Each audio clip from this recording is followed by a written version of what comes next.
World Tree Productions presents the +1 Eco Odyssey, a new reality TV series highlighting 7 amazing young eco-entrepreneurs from across the globe who are competing to win a $50,000 prize and a 12-month mentorship to scale their business. This season is all about water, our most precious resource. Watch as these entrepreneurs tell us what they are doing to solve the climate crisis from their corner of the world. We'll feature youth eco-innovations that address shark conservation, ocean garbage cleanup, and fast fashion. We started this company as students. We saw the problem of sort of garbage in the water, the fact that there's an environmental and commercial problem that we can solve. So the removal of apex predators can really push an ecosystem out of stability and cause havoc for everything else in our ecosystem, including humans. With 100 million sharks being killed every year, our biggest goal is to keep sharks safe.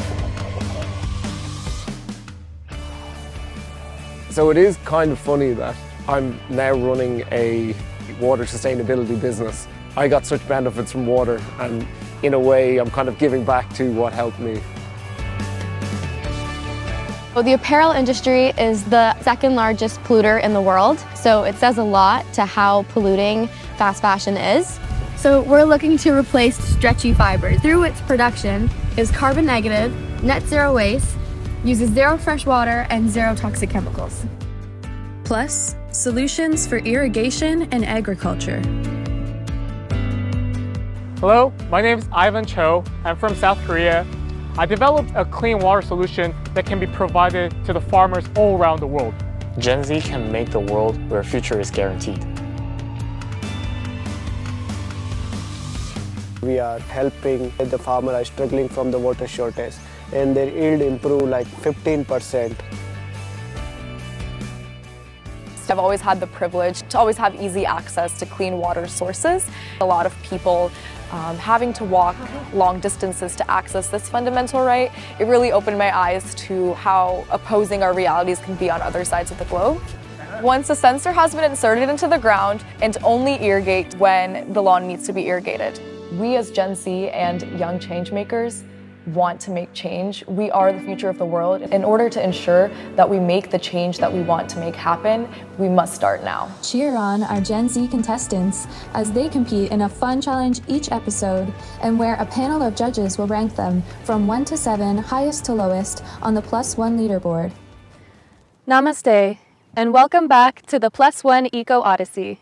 Today we meet Jaiya, a young Canadian eco-entrepreneur who's developed a stretchy biofiber. This biofiber can replace oil-based synthetic fibers, like lycra and elastane, the things you find in yoga gear.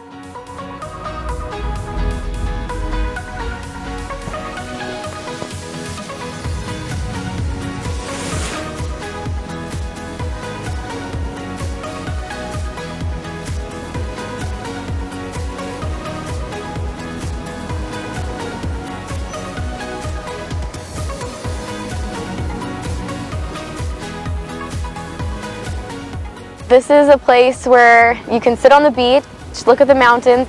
People love to come here to jog, to play beach volleyball. You can do everything here. Hi, my name is Jaiya Varshini. I'm one of the co-founders at Fiber.bio, which was founded in 2021, and we are in Vancouver, BC. Jaiya Varshini is a young eco-entrepreneur whose company has developed a biofiber to make clothing more sustainable, replacing petroleum-based fibers currently found in all athletic clothing. So we're looking to replace petroleum-derived stretchy fibers, which is nylon, spandex, and polyester. All of these products are oil-derived, and usually when you're making them, it requires them to be shipped all around the world to then be manufactured. What we're doing at Fiber.bio is we're utilizing local problematic biowaste and converting it into stretchy fibers right there where the source of the waste product is. Our product at the end of the day, through its production, is carbon negative, net zero waste, uses zero fresh water and zero toxic chemicals. Hi, my name is Jaiya and I'm going to tell you my origin story. I am from beautiful Vancouver, Canada. This is my incredible family. That's Aussie.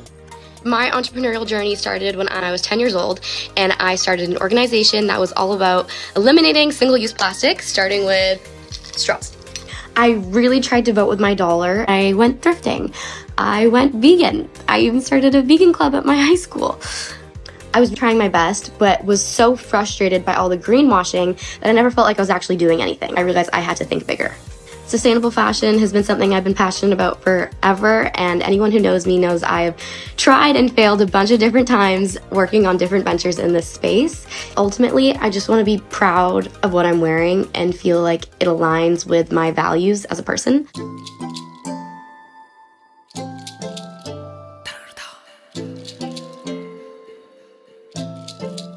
This is the Alumni Center, and I'm a UBC solder graduate, and so is my dad, my uncle, my grandfather, my brother. So there's a long line of us at UBC. In her, in her brother, in her dad, all of us, and our uncle, we all are basically an entrepreneur type. Dinner table conversations, for as long as I can remember, have been about either building a startup or investing in a startup. Since I was little, just been learning stories about different entrepreneurs. They would always bring back products from the companies that they were investing in and helping grow. I just by osmosis learned so much about what it took and what were the highs, the lows, the pros, the cons from any entrepreneur's journey. After graduating, she's not looking for a job. She said, I have to start this startup and get it going. Right now, the world, we're addicted to stretchy clothing. Everything has a little bit of stretch in it. Brands are under a lot of scrutiny already for not meeting their environmental and sustainability goals. We want to be the fiber that people go to and use when they're trying to become more sustainable. The apparel industry is the world's second largest polluter. 90% of that pollution comes from the material level of production. The most polluting industry in the world is oil and gas, so it says a lot to how polluting fast fashion is. From the way that garments are being made to the way that they're being disposed. Every part of the entire supply chain could be improved and fixed. Hey, my name's Thanos. I'm a PhD student here at the University of British Columbia, just graduating. As one of the co-founders of Fiber.bio, I'm really excited to take this transformative technology and translate it into the real world. A little bit about my research is I originally actually did this by essentially taking a walk on the beach, noticing a ton of crabs and other kinds of things and seaweed, and thinking, all this stuff is literally washing up on the shore. What can we do with it, and how can we make it into something valuable in a sustainable and clean manner? One cotton t-shirt requires 2,700 liters of water to be produced. I have my Stanley, which is approximately 1 liter, and so it would be 2,700 of these to create one cotton t-shirt. And oftentimes these t-shirts are bought for so cheap and then disposed of so easily. So you can imagine how much is being wasted just in a cotton t-shirt that people don't think twice about. That's just in the production of the cotton. Then when you look at the amount of water that's required to dye these cotton t-shirts, that's a whole other issue in itself, where you see lakes and rivers completely changing color, ruining the ecosystem in that area just to get these garments dyed. And then all of that to be worn maybe on average once, twice, and then just end up in landfills. So there's a lot of water waste when it comes to fashion and fast fashion.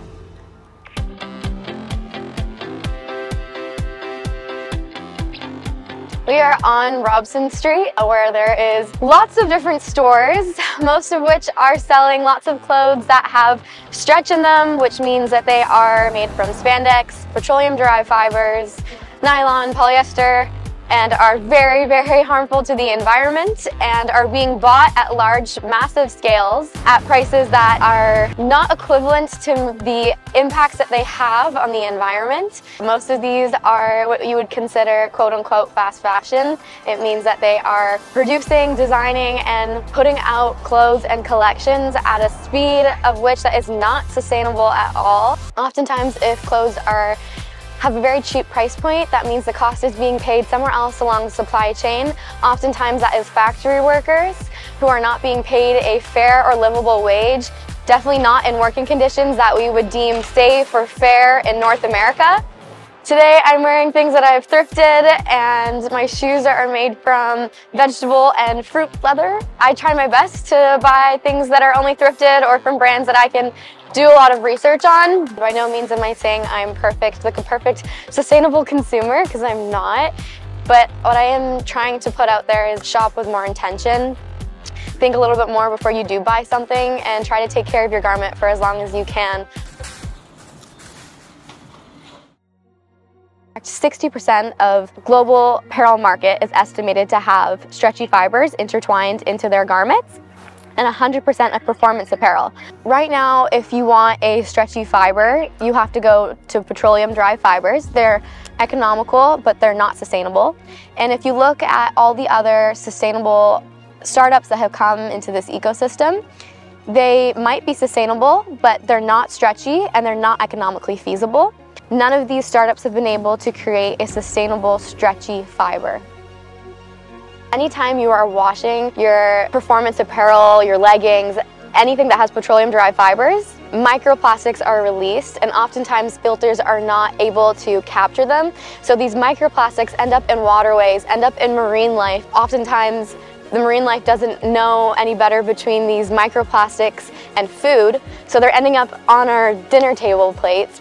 When making these spandex-like materials, it requires a lot of chemical processing, and a lot of these chemicals end up, again, in our waterways, polluting our water, polluting our environment. And oftentimes, the countries and the areas of which these are being manufactured, water is already a scarce resource, and it's being put towards the production of spandex-like materials.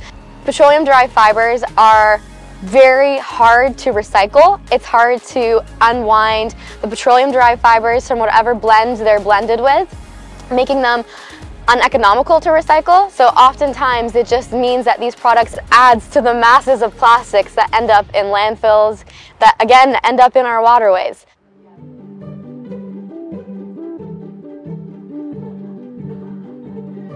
Essentially, what we do is we take bacteria that's normally found within the ocean, genetically engineer it in order to better utilize those materials, have it produce these protein fiber products, which is our biospandex. I take this scoop here, which is essentially made from the bacteria, process it, put it into a syringe, then put it through the special liquid, and voila! It's ready for implementation into textiles or even blending as a special material. On top of this, the process is completely circular, where we extract every single material, including the CO2 in the process, which essentially leaves zero waste. So really what I'm looking forward to is being able to take this technology, take something that's abundant in the environment, as well as being something that's bad for the environment, and turning it from a climate negative to a climate plus.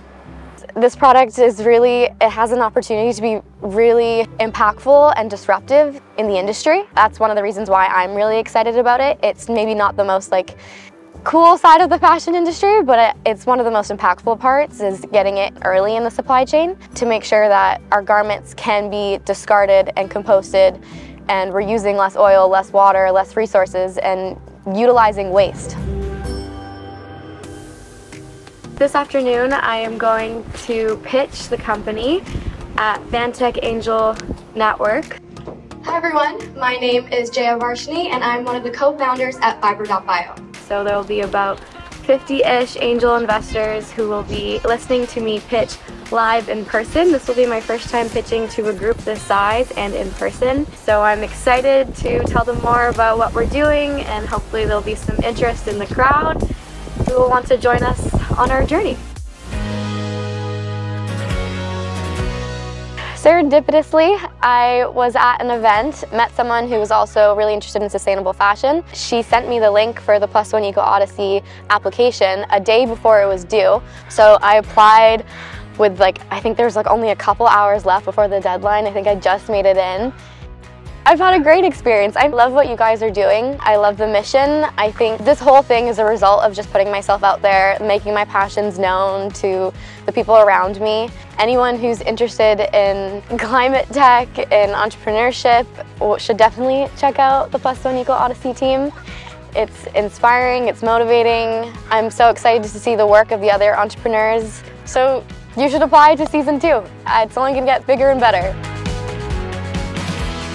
If we were to win the $50,000 prize from the +1 Eco Odyssey team, it would go directly to helping us scale up our business from fiber level of production to fabric level of production. So as soon as we're able to show investors and show people a fabric that they can feel and touch, it will be instrumental in our development and our growth as a company. I couldn't imagine going down this path without my family's support. Emotionally, financially, in every way possible, my family has been a huge support system for me, and I am so grateful. My advice to Jaiya is never quit. Failure doesn't mean that you fail. That means you have to try again. And always think high. Try to touch the moon. If not moon, you will touch the stars. I feel very grateful to have you in my life. For me, I love being able to express myself through clothing, and I want to be able to do so in a way that aligns with my values and who I am. I hope that everyone watching is able to gain something and feel inspired in some sort of way. Take a leap forward. You never know what will happen. As you get a little bit more involved and you tell the world what you're interested in, it has a way of giving it back to you and helping you through it. I'm very grateful.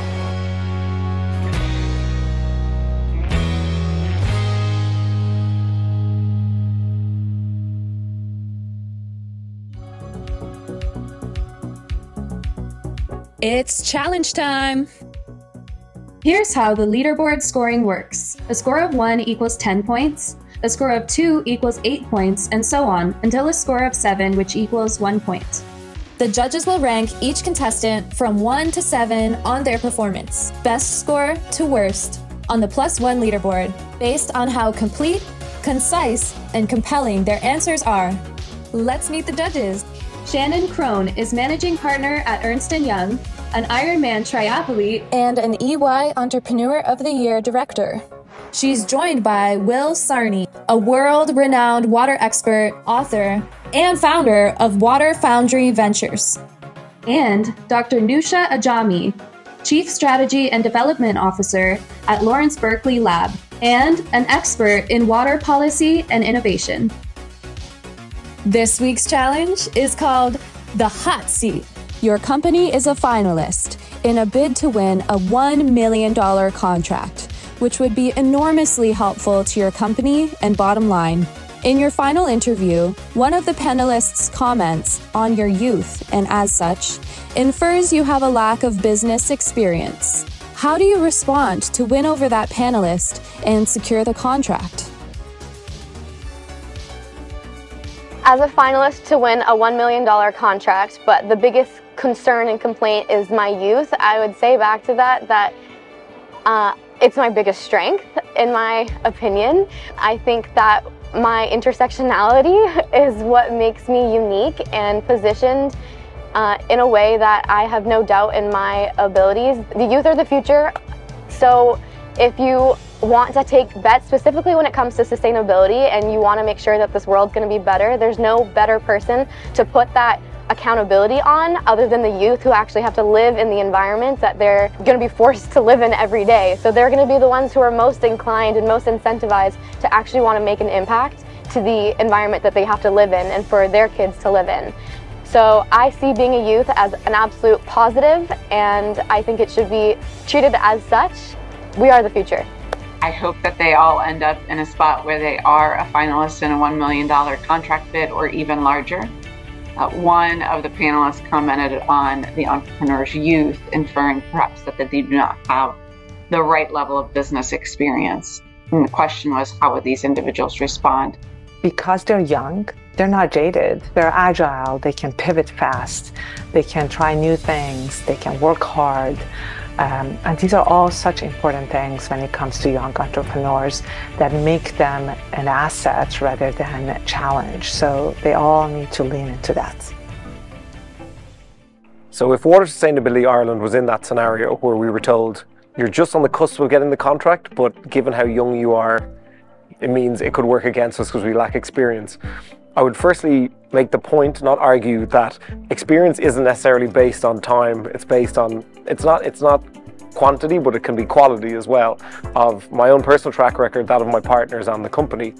But I would also make the point that being young, it puts you in a position where you have a lot of energy, you're very hungry, and we can point out several obstacles we've already overcome, and therefore showing that, okay, when we get this $1 million deal, we will of course come across obstacles and things we have to overcome, but we can do that. And we're flexible, we're nimble. Being a smaller company means that we can shift things around, so I would view it as an advantage as opposed to a drawback. Some investors would look at youth and just say, well, you're not experienced. Why should I give you $1 million? It's a liability in the scheme of things. I really do love how he flipped this around. And he basically said, no, it's in fact an asset. And he's right. Any startup is not for the faint-hearted. It's not time, duration in the business. It's the quality of what you've learned and your passion and drive. Yes, I'm young. Yes, I come from a scientific background and I am very much learning about business, but the passion for conservation that I have, that lives inside of me, will ensure that I make this work and do everything that I possibly can to learn and to grow and to develop the entrepreneurial side of my brain and the business side of my life. You know, because it's a double-ended sword. Yes, it's a business, but at the end of the day, the ultimate goal is to save sharks. And at the end of the line, for me, it will drive me to continue learning and to push myself every single day, to do better and to learn more and to push harder. Kezia, you can see the passion and excitement in the way she's following her mission around saving sharks. I think it is a great thing to be an engineer or scientist and get into the world of business, because you understand the mechanics and then you're trying to actually take that into building a company that can make a difference. Well, to the panelist in question, two things. Number one, if you're talking to us for business, that means you're here for innovation, and you're not going to get that from a 45-year-old or 50-year-old company the way you're going to get that from us. Our unique advantage is our youth. That's what we bring to the business. And the reason I'm able to sit across you at this table and talk to you about this $1 million contract is because we know what we're doing. We went through the same process everyone else did, and we're at the table with everybody else. So you can trust that when we deliver service to you, we're going to make sure it's done properly and to the same standard that the industry follows. So I think our youth's only an advantage. Sid, in his interviews, talked about the fact that he's had this happen to him already, which doesn't surprise me with the product that he has out there today. He talked about youth being the equivalent of innovation, which I think is a brilliant response. I would just caution on how that's presented, but you want to make sure that it's done in a way that you're being confident about what you're doing, but not overconfident and perhaps not going to the point where you are being combative or perhaps argumentative with the individuals that you're speaking with. I think it's very important to even be a youth, but we started this company, we know much more better than any experienced people how this problem is big, and we are much more passionate, and I think we can give over 100% to solve this problem. That's why we are here, and that's why we are passionate. So definitely experience is better, but in the past few as a youth, how we started, we learn a lot, and we accept the challenge, we accept the risk. So we are able to fulfill our passion, and also as a youth team, and also we utilize our team resources and good mentor expert to bring the value, what we promising, what kind of the execution we need to do, that we will do. So I think we are much more confident through our passion and passionate about problem, we can get this thing. You can see that he is a kind soul and very thoughtful, and I could see where his team would really, really value that. And he's trying to solve a problem that is just so critical. I mean, it's not a niche issue. This is a big deal. It has scale. It has a big, addressable market in the scheme of things. While I may be younger in age, I definitely say that I am full of passion. And in order to succeed in an entrepreneurial venture, I believe that passion is the most important thing. In high school, I graduated 1 year early and took a gap year instead of my senior year to work full-time on Drizzle, hence showing my passion. And throughout this time, I was able to work with a lot of professionals who are entrepreneurs as their full-time career. And I think that this has given me a lot of exposure, as well as growing up around different cities in the world has also given me a lot of exposure to just some of these real life scenarios. And I think that that's helped me develop my skill set. Now that I'm studying computer science and entrepreneurship in college, I really hope that this will also help me develop my skill set even further. And lastly, we as Gen Z and young change makers want to make change. We are the future of the world, and in order to ensure that we make the change that we want to make happen, we must start now.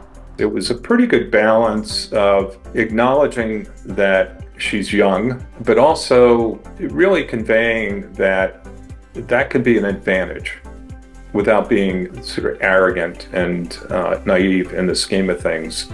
You know, out of all the contestants, she also has a level of maturity that stands out. So I thought she provided a very sort of balanced, nuanced answer to that question of, you know, is youth an asset or a liability? Yeah, I recognize the importance of business experiences. However, in the eco-business field, I think the ambitious mind and trying to take a risk and serving humanity is more important than gaining a lot of profits and trying to just focus on how to make a business experience and connect the dots between their experiences. I believe the eco-business, for its characteristic, it should be taking a risk whenever there are a lot less people trying to be in tension in the business field. However, we have to break through these risks by providing eco solutions and try to persuade a lot of people, meet a lot of people, have positive energy that the youth can have. And also, being young is not does not mean it doesn't have a lack of expertise. It means that being a youth has a lot of really wide sight of viewing a lot of things, have a lot of curiosity, and this makes business more flexible and more in a really larger field. Yes, he's young, the company is newer, but because of those things, they're more hungry, perhaps more nimble. I certainly anticipate that each of these entrepreneurs will be faced with this question if they haven't yet today. Here are the contestant results for this week on the Plus One leaderboard.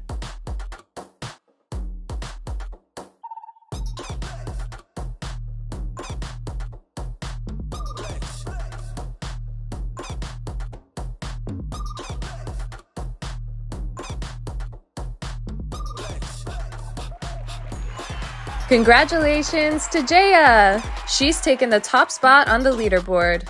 Hey, nice work, ladies! All the female contestants have taken the top 3 spots on the leaderboard this week. Here are the contestants' cumulative scores. Way to go, Jaiya! She is now in striking distance of taking over Sid's total point lead. But there is still time for anyone to make it to the semifinals. Most recently, I was in a meeting about a couple weeks ago.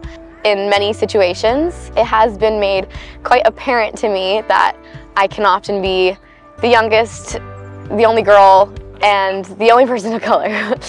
Unfortunately, right now we see around 2% of VC funding going to women founders. I would love to see more women investors, because if you see more people who look like you writing checks, there's a higher chance that the people receiving checks are also going to be similar. The more things that you have in common, the easier for that connection to happen. Even if you think you're too early, I've talked to a lot of VCs who say they don't invest into any entrepreneur until they've known them for minimum 6 months. So just starting the conversations, networking, asking questions, you never know where things will lead.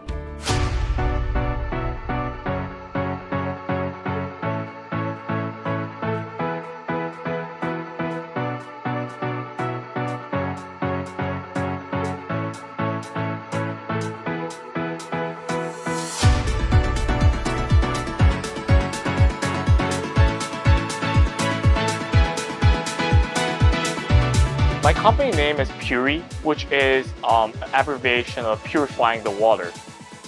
During my high school, my passion was always to be a research scientist and to become an engineer who can discover new technologies. When the population grows more until like 2050, the agricultural problem will be a really huge matter for humanity.